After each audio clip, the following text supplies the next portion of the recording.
The psychology of guilt-free boundaries. Everyone needs this. There's a strange paradox. We all live in one that silently shapes our relationships, our careers, our inner peace. We want to be good people. We want to be kind, generous, helpful. We want to be liked. But we also want freedom. We want the right to say no, to protect our time, to walk away from what drains us. And in this tension, something dangerous is born: guilt. The moment we try to assert a boundary, it rises.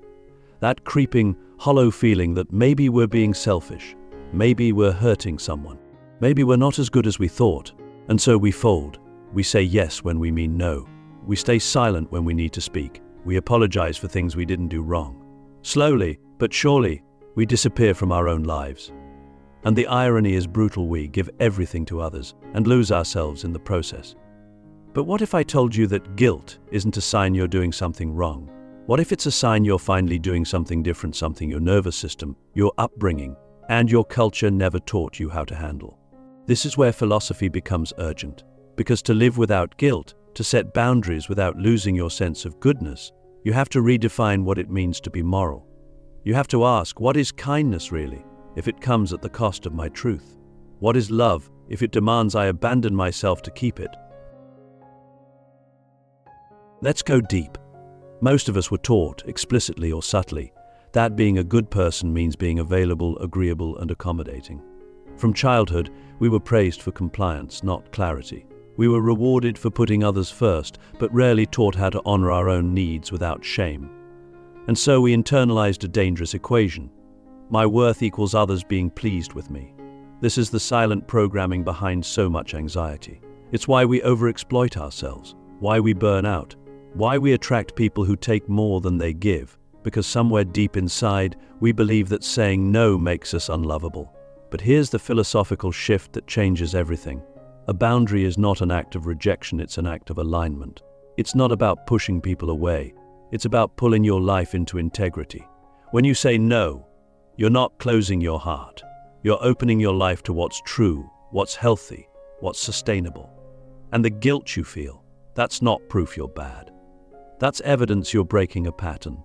You're shifting from people-pleasing to self-respect. And every system, emotional, relational, even generational, resists change at first.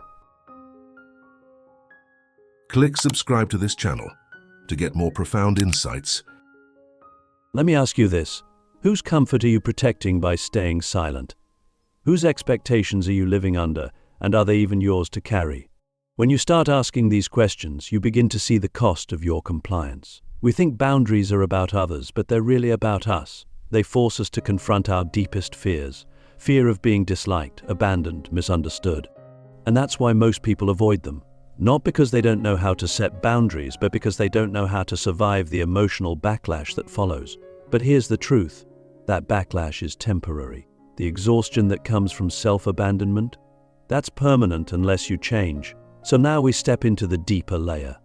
Guilt-free boundaries are not about learning to be cold or detached. They're about learning to stay connected to yourself, and then, from that place, to others. You are not more virtuous because you tolerate everything. You are not more loving because you overextend. In fact, the opposite is true. When you betray yourself to keep the peace, you create resentment. And resentment is the slow poison of relationships. It's the invisible wall that builds between you and everyone you're trying to protect from your truth. So what's the alternative? Radical self-ownership. You stop blaming others for crossing lines you never clearly drew. You stop waiting for permission to protect your energy. You stop expecting people to read your mind. Instead, you take responsibility for your limits. You name them. You honor them. And yes, some people will push back. Some will leave. But the ones who stay, they'll be the ones who love you for who you really are, not for the version of you that never says no. This is the beginning of a new kind of ethics, one where your well-being matters as much as anyone else's. One where boundaries are seen not as walls, but as openings, the honest edges where real connection can begin. Because when you stop pretending, you give others permission to do the same. And that's where intimacy is born. Not in endless sacrifice, but in mutual truth. Now, if you're still wondering whether this is selfish, let me ask you a final question for this part. What if the most generous thing you can do for the world is to be fully, unapologetically yourself? Not a version of yourself that fits into everyone else's expectations, but the real you, the one who knows their limits, speaks their truth, and trusts that love doesn't require your silence. The invisible contract, how guilt manipulates our morality, and how to break free guilt. It's one of the most powerful forces in the human psyche. But not all guilt is created equal. There's real guilt, the kind that arises when we violate our own values, when we act out of alignment with who we truly want to be. That kind of guilt is sacred. It humbles us, guides us, reminds us of our moral compass. But then there's false guilt, the one we never signed up for, the one that creeps in not because we dared something wrong, but because we dared to do something different. And this is where things get dangerous, because false guilt doesn't come from your conscience. It comes from conditioning, from invisible contracts you never consciously agreed to, but still feel bound to honor. Have you ever noticed how certain people in your life seem to expect access to your time, your energy, your emotional availability as if it's a given? As if, by default, you owe them something. That's not always love. Sometimes that's a contract. A silent agreement where you play the role of caretaker, peacekeeper, fixer, or emotional sponge while they play the role of the dependent, the entitled, the avoider of their own growth. And when you try to step out of that role, what happens? The script breaks. Guilt rushes in. Not because you've done harm, but because you've disrupted the system. This invisible contract is ancient. It's cultural, familial, generational. It's built on the false belief that love means sacrifice without limits, that goodness means self-erasure, and that saying no is an act of betrayal. But here's the philosophical bombshell. What if breaking the contract is the most honest thing you could ever do? What if real morality isn't about keeping others comfortable, but about living in alignment with your truth even when it costs you approval? Let's zoom out. Every society, every family, every relationship has unspoken rules. And many of those rules are held together by emotional currency. Guilt is one of the most effective currencies ever invented. It keeps people loyal, compliant, docile. It doesn't ask for violence, it asks for self-policing. And that's why it's so hard to detect. You think you're making a moral choice when in fact you're making a fear-based one. You're afraid of being seen as cold, selfish, or ungrateful. And so, you comply not out of love, but out of fear of judgment. That's not morality. That's manipulation. The moment you realize this, something opens. You begin to see that guilt has been weaponized, not just by others, but by your own mind. Your inner critic uses the voice of your parents, your culture, your past to keep you in line. It whispers, don't be difficult, don't rock the boat, don't disappoint anyone. But here's the question no one asks. What if disappointing others is the price of not disappointing yourself? That question can shatter illusions. Because for many of us, the guilt we feel isn't about wrongdoing, it's about role breaking. You were supposed to be the helper, the reliable one, the one who never needed help. And now suddenly you're choosing rest over hustle, truth over agreement, distance over closeness. Of course you feel guilty. You're not just changing your behavior, you're dismantling an identity. An identity doesn't go quietly. But here's the liberation. Once you see the contract, you can tear it up. You can rewrite the terms. You can say, I will love you, but I will not betray myself to keep your love. You can say, I will help you, but not at the cost of my health. You can say, I will be kind, but I will not be silent when something needs to be said. This is not cruelty. This is clarity. And clarity is contagious. When you live without false guilt, you become a mirror. You show others that it's possible to be firm and kind, honest and loving, boundaries and all. You stop enabling dysfunction with your silence. You stop feeding codependence with your over-functioning. And in doing so, you offer something rare, a relationship built on respect, not obligation. So now I ask you, what contracts are you still honoring that no longer reflect who you are? Who have you been afraid to disappoint, and at what cost to your soul? These are not questions to answer quickly. They are invitations to a deeper life, a life where morality is not defined by guilt, but by truth, a life where boundaries are not acts of rebellion, but acts of maturity, The path to guilt-free boundaries is not about becoming harder. It's about becoming clearer. And clarity doesn't come from trying to please everyone.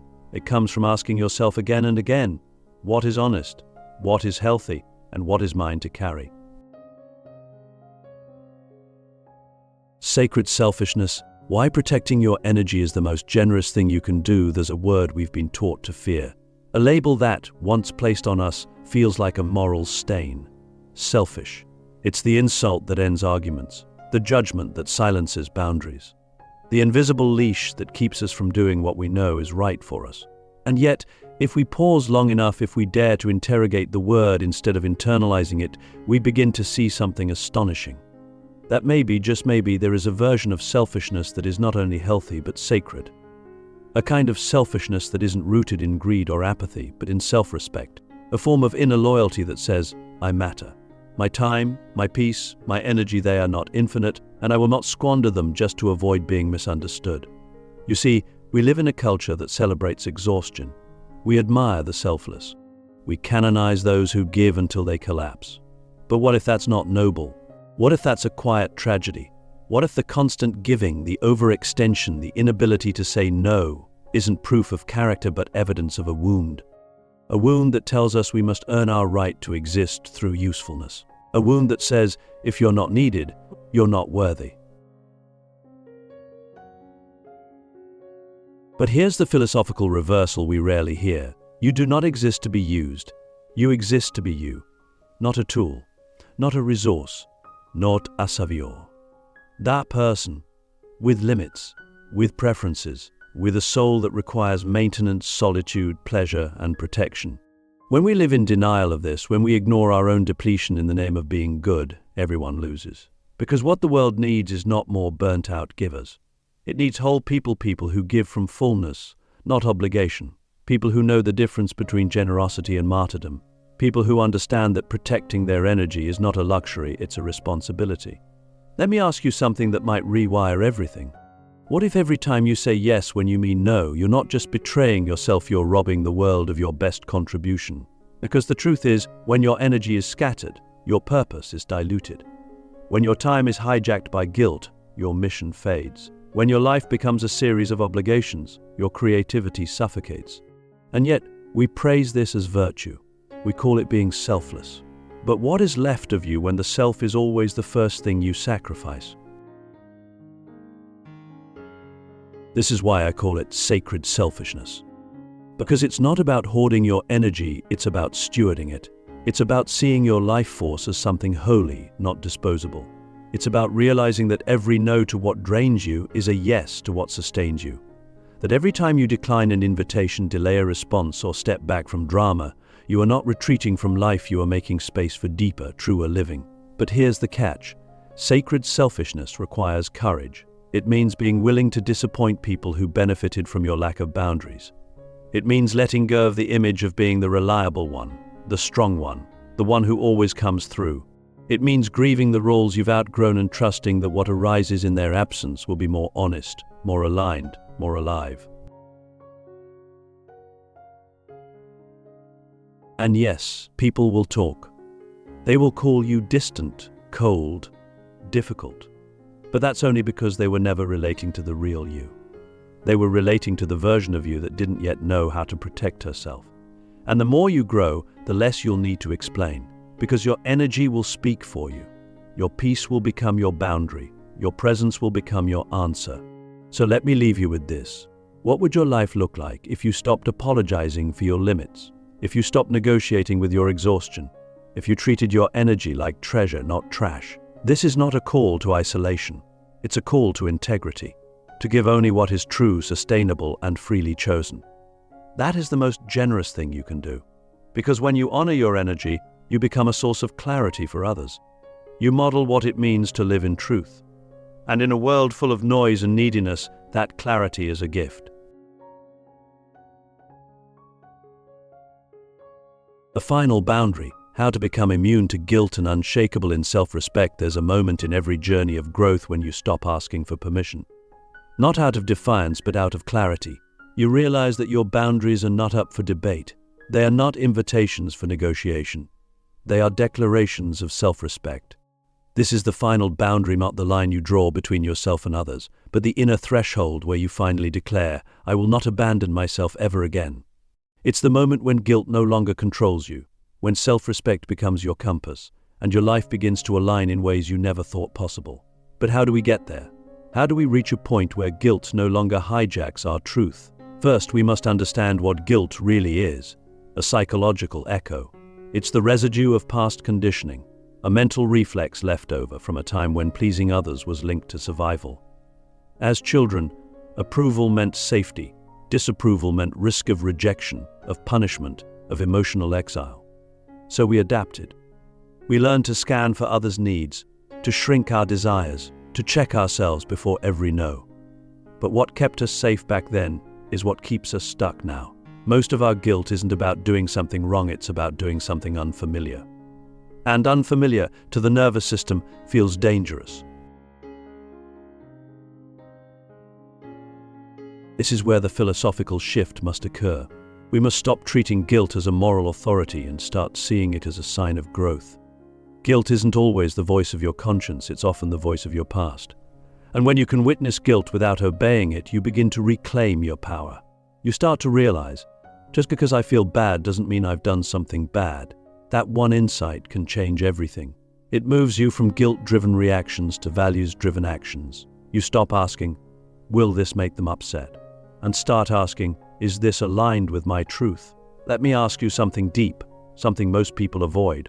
Whose voice lives in your guilt? Whose approval are you still chasing by saying yes when you want to say no? And what would your life look like if you stopped needing that approval? These are not small questions. They are the keys to liberation. Because once you trace guilt back to its source, you can see it for what it is: a story. And stories can be rewritten.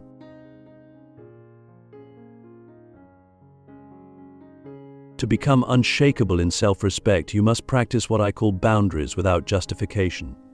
That means saying no without explaining yourself, walking away without apologizing, making a choice and letting it stand not because you owe no one, but because you owe yourself.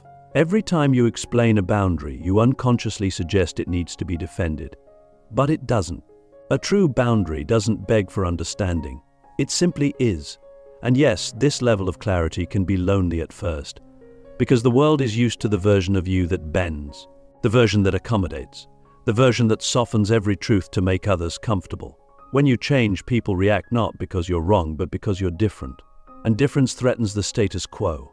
But here's the gift. The more you honor your truth, the more your life reorganizes around it. The wrong people fall away. The right ones rise. Your relationships deepen. Your purpose sharpens. And most importantly, your inner world becomes quiet, peaceful, whole. This is what happens when you cross the final threshold. You stop leaking energy through guilt. You stop negotiating your worth. You stop diluting your truth. And in its place, you build something unshakable, a self that you can trust. Not a performance, not a persona. A presence, rooted, clear, alive. So let me leave you with one final question, one that only you can answer. What would it mean for you to live a life where every boundary you set was not a defense, but an act of love for yourself and for the future you who refuses to be ruled by guilt ever again? This is your invitation, not to harden but to honor, not to isolate but to integrate, to walk through the world with a heart wide open and a spine made of truth. This is the psychology of guilt-free boundaries. Everyone needs this.